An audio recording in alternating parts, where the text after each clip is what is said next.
Levítico, capítulo 23 e capítulo 24. O Senhor disse a Moisés: Dê as seguintes instruções ao povo de Israel. Estas são as festas que o Senhor estabeleceu e que vocês proclamarão como reuniões sagradas. Vocês têm 6 dias na semana para fazer os trabalhos habituais, mas o 7º dia é o sábado, o dia de descanso absoluto e de reunião sagrada. Não façam trabalho algum, pois é o sábado do Senhor e deve ser guardado onde quer que morarem. Além do sábado, estas são as festas que o Senhor estabeleceu, as reuniões sagradas que serão celebradas anualmente no devido tempo.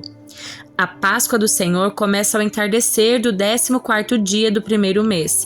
No dia seguinte, o 15º dia, comecem a celebrar a festa dos pães sem fermento. Essa celebração, em homenagem ao Senhor, continuará por 7 dias, e durante esse tempo o pão que comerem será preparado sem fermento. No primeiro dia da festa, todos suspenderão seus trabalhos habituais e realizarão uma reunião sagrada. Durante 7 dias, apresentarão ofertas especiais para o Senhor. No 7º dia, suspenderão novamente seus trabalhos habituais para realizar uma reunião sagrada. O Senhor disse a Moisés: Dê as seguintes instruções ao povo de Israel. Quando entrarem na terra que eu lhes dou e começarem a primeira colheita, levem ao sacerdote um feixe dos primeiros cereais que colherem. No dia depois do sábado, o sacerdote moverá o feixe para o alto diante do Senhor, para que seja aceito em favor de vocês. Nesse mesmo dia, ofereçam um cordeiro de 1 ano sem defeito como holocausto para o Senhor. Junto com o sacrifício, apresentem uma oferta de cereal de 4 litros de farinha da melhor qualidade, umedecida com azeite. Será uma oferta especial, um aroma agradável ao Senhor. Ofereçam também 1 litro de vinho como oferta derramada. Nesse dia não comam pão algum, nem cereal torrado ou fresco, enquanto não apresentarem a oferta ao seu Deus. Esta é uma lei permanente para vocês e deve ser cumprida de geração em geração, onde quer que morarem. A partir do dia seguinte ao sábado, o dia em que levarem o feixe de cereal a fim de ser movido para o alto como oferta especial, contem 7 semanas completas. Continuem contando até o dia depois do 7º sábado, isto é, 50 dias depois. Então apresentem uma oferta de cereal novo para o Senhor. Onde quer que morarem, levem 2 pães que serão movidos para o alto como oferta especial diante do Senhor. Preparem os pães com 4 quilos de farinha da melhor qualidade e assem-nos com fermento. Serão uma oferta para o Senhor dos primeiros frutos da sua colheita. Junto com o pão, apresentem 7 cordeiros de 1 ano e sem defeito, 1 novilho e 2 carneiros como holocaustos para o Senhor. Esses holocaustos, junto com as ofertas de cereal e ofertas derramadas, serão uma oferta especial, um aroma agradável ao Senhor. Em seguida, ofereçam um bode como oferta pelo pecado e 2 cordeiros de 1 ano como ofertas de paz. O sacerdote levantará os 2 cordeiros como oferta especial para o Senhor, junto com os pães que representam os primeiros frutos de suas colheitas. Essas ofertas, que são santas para o Senhor, pertencem aos sacerdotes. Esse mesmo dia será declarado dia de reunião sagrada, um dia em que não farão nenhum trabalho habitual. Essa é uma lei permanente para vocês e deve ser cumprida de geração em geração, onde quer que morarem. Quando fizerem a colheita de sua terra, não colham as espigas nos cantos dos campos e não apanhem aquilo que cair das mãos dos ceifeiros. Deixem esses grãos para os pobres e estrangeiros que vivem entre vocês. Eu sou o Senhor seu Deus. O Senhor disse a Moisés: Dê as seguintes instruções ao povo de Israel. No primeiro dia do 7º mês, tenham um dia de descanso absoluto. Será uma reunião sagrada, uma celebração memorial comemorada com toques de trombeta. Não façam nenhum trabalho habitual nesse dia, mas apresentem ofertas especiais para o Senhor. O Senhor disse a Moisés: Comemorem o dia da expiação no 10º dia do 7º mês. Celebrem-no como uma reunião sagrada, um dia para se humilharem e apresentarem ofertas especiais para o Senhor. Não façam trabalho algum durante todo esse dia, pois é o dia da expiação, no qual se fará expiação em seu favor diante do Senhor seu Deus. Todos aqueles que não se humilharem nesse dia serão eliminados do meio do povo. Destruirei aqueles que dentre vocês trabalharem em algo nesse dia. Não façam trabalho algum. Essa é uma lei permanente para vocês e deve ser cumprida de geração em geração, onde quer que morarem. Será um sábado de descanso absoluto para vocês e nesse dia deverão se humilhar. O dia de descanso começará ao entardecer no 9º dia do mês e se estenderá até o entardecer do 10º dia. O Senhor também disse a Moisés: dê as seguintes instruções ao povo de Israel. Comecem a celebrar a festa das cabanas no 15º dia do 7º mês. Esta festa, em homenagem ao Senhor, durará 7 dias. O primeiro dia da festa será declarado reunião sagrada, na qual não farão nenhum trabalho habitual. Durante 7 dias, vocês apresentarão ofertas especiais para o Senhor. No 8º dia, haverá outra reunião sagrada, na qual apresentarão ofertas especiais para o Senhor. Será uma ocasião solene e ninguém fará nenhum trabalho habitual. Estas são as festas que o Senhor estabeleceu. Celebrem-na cada ano como reuniões sagradas, apresentando para o Senhor no dia apropriado as ofertas especiais de sacrifícios queimados, ofertas de cereal, sacrifícios e ofertas derramadas. Celebrem-nas além dos sábados habituais do Senhor e apresentem as ofertas além das ofertas pessoais que vocês trazem no cumprimento de votos e das ofertas voluntárias para o Senhor. Lembrem-se de que essa festa de 7 dias em homenagem ao Senhor, a festa das cabanas, começa no 15º dia do 7º mês, depois de terem colhido tudo que a terra produziu. Celebrem a festa do Senhor por 7 dias. O 1º e 8º dia da festa serão de descanso absoluto. No 1º dia, recolham galhos das mais belas árvores, folhagens de palmeiras, ramos de árvores verdejantes e de salgueiros que crescem junto dos riachos. Celebrem com alegria diante do Senhor seu Deus por 7 dias. Comemorem essa festa em homenagem ao Senhor por 7 dias a cada ano. Essa é uma lei permanente para vocês e deve ser cumprida no 7º mês de geração em geração. Durante 7 dias morarão ao ar livre em pequenas cabanas. Todos os israelitas de nascimento morarão em cabanas. Desse modo, lembrarão cada nova geração de israelitas que eu fiz seus antepassados morarem em cabanas quando os libertei da terra do Egito. Eu sou o Senhor seu Deus. Assim, Moisés transmitiu aos israelitas essas instruções sobre as festas anuais do Senhor.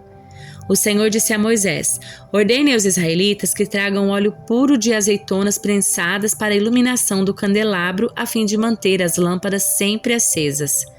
É o candelabro que fica na tenda do encontro, em frente à cortina interna que protege a arca da aliança. Arão manterá as lâmpadas acesas na presença do Senhor a noite toda.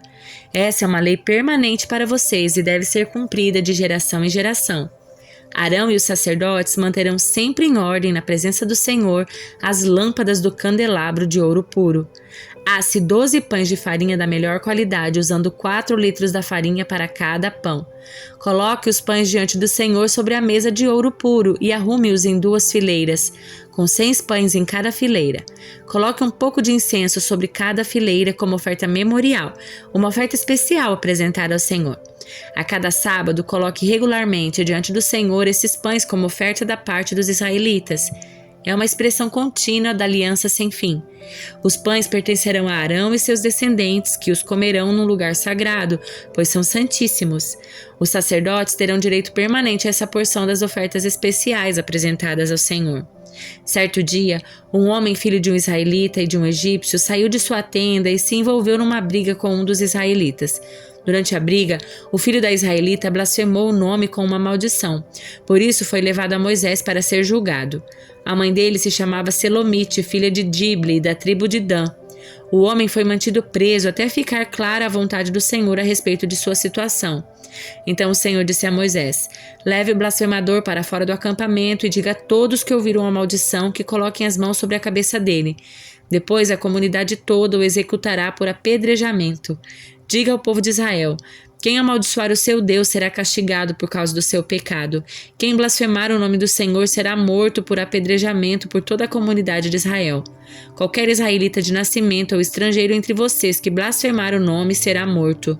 Quem tirar a vida de outra pessoa será morto. Quem matar um animal pertencente a outra pessoa a indenizará com um animal vivo. Quem ferir outra pessoa será tratado de acordo com o ferimento que causou. Fratura por fratura, olho por olho, dente por dente. O dano que alguém fizer a outra pessoa será feito a ele. Quem matar um animal indenizará seu dono totalmente, mas quem matar uma pessoa será morto. A mesma lei se aplica tanto aos israelitas de nascimento quanto aos estrangeiros que vivem entre vocês. Eu sou o Senhor, seu Deus. Depois que Moisés transmitiu todas essas instruções aos israelitas, eles levaram o blasfemador para fora do acampamento e o executaram por apedrejamento. Os israelitas fizeram exatamente conforme o Senhor havia ordenado a Moisés. Livro de Salmos de número 29. Honre ao Senhor, seres celestiais, honrem ao Senhor por sua glória e força.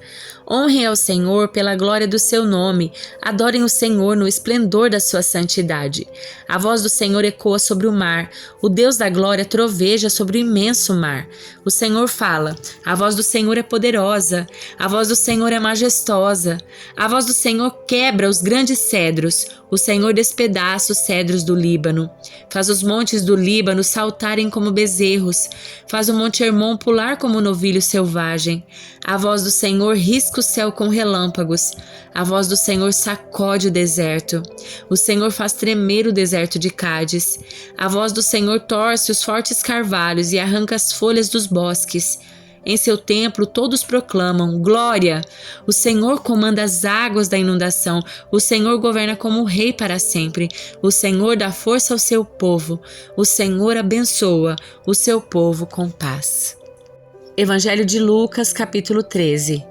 Por essa época, Jesus foi informado de que Pilatos havia assassinado algumas pessoas da Galiléia enquanto ofereciam sacrifícios. Vocês pensam que esses galileus eram mais pecadores do que todos os outros da Galiléia? Perguntou Jesus. Foi por isso que sofreram? De maneira alguma. Mas se não se arrependerem, vocês também morrerão. E quanto aos 18 que morreram quando a torre de Siloé caiu sobre eles, eram mais pecadores do que os demais de Jerusalém? Não. Eu volto a lhes dizer, a menos que se arrependam, todos vocês também morrerão. Então Jesus contou a seguinte parábola. Um homem tinha uma figueira em seu vinhedo e foi várias vezes procurar frutos nela sem sucesso. Por fim, disse ao jardineiro, esperei 3 anos e não encontrei um figo sequer. Corte a figueira, pois só está ocupando espaço no pomar. O jardineiro respondeu, Senhor, deixa mais 1 ano, e eu cuidarei dela e adubarei. Se der figos no próximo ano, ótimo, se não, mande cortá-la. Certo sábado, quando Jesus ensinava numa sinagoga, apareceu uma mulher enferma por causa de um espírito impuro. Andava encurvada havia 18 anos e não conseguia se endireitar. Ao vê-la, Jesus a chamou para perto e disse, Mulher, você está curada da sua doença. Então, ele a tocou e no mesmo instante ela conseguiu se endireitar e começou a louvar a Deus. O chefe da sinagoga ficou indignado porque Jesus a tinha curado no sábado. Há 6 dias na semana para trabalhar, disse ele à multidão. Venham nesses dias para serem curados e não no sábado. O Senhor, porém, respondeu, Hipócritas, todos vocês trabalham no sábado. Acaso não desamarram no sábado o boi ou o jumento do estábulo e o levam dali para lhe dar água? Essa mulher, uma filha de Abraão, foi mantida presa por Satanás durante 18 anos. Não deveria ela ser liberta mesmo que seja no sábado? As palavras de Jesus envergonharam seus adversários, mas todo o povo se alegrava com as coisas maravilhosas que ele fazia. Então Jesus disse, com que se parece o reino de Deus? Com o que posso compará-lo? É como a semente de mostarda que alguém plantou na horta. Ela cresce e se torna uma árvore, e os pássaros fazem ninhos em seus galhos. Disse também, com que mais se parece o reino de Deus? É como o fermento que uma mulher usa para fazer pão. Embora ela coloque apenas uma pequena quantidade de fermento em 3 medidas de farinha, toda a massa fica fermentada. Jesus foi pelas cidades e povoados ensinando ao longo do caminho em direção a Jerusalém. Alguém lhe perguntou, Senhor, só alguns poucos serão salvos? Ele respondeu, esforcem-se para entrar pela porta estreita, pois muitos tentarão entrar, mas não conseguirão. Quando o dono da casa tiver trancado a porta, será tarde demais. Vocês ficarão do lado de fora, batendo e pedindo, Senhor, abra a porta para nós. Mas ele responderá, não os conheço, nem sei de onde são. Então vocês dirão, nós comemos e bebemos com o Senhor e o Senhor nos ensinou nas nossas ruas. E ele responderá, não os conheço, nem sei de onde são. Afastem-se de mim, todos vocês que praticam o mal. Haverá choro e ranger de dentes, pois verão Abraão, Isaque, Jacó e todos os profetas no reino de Deus, mas vocês serão lançados fora. E virão pessoas de toda parte, do leste, do oeste, do norte, do sul, para ocupar seus lugares à mesa no reino de Deus. E prestem atenção, alguns últimos serão os primeiros, e alguns primeiros serão os últimos. Naquele momento, alguns fariseus lhe disseram, Vá embora daqui, pois Herodes Antipas quer matá-lo. Jesus respondeu, Vão dizer àquela raposa que continuarei a expulsar demônios e a curar hoje e amanhã, e no terceiro dia realizarei meu propósito. Sim, hoje, amanhã e depois de amanhã devo seguir meu caminho, pois nenhum profeta de Deus deve ser morto fora de Jerusalém. Jerusalém, Jerusalém, cidade que mata profetas e apedreja os mensageiros de Deus. Quantas vezes eu quis juntar seus filhos, como a galinha protege os pintinhos sob as asas, mas você não deixou. E agora sua casa foi abandonada e você nunca mais me verá, até que diga: bendito é o que vem, em nome do Senhor.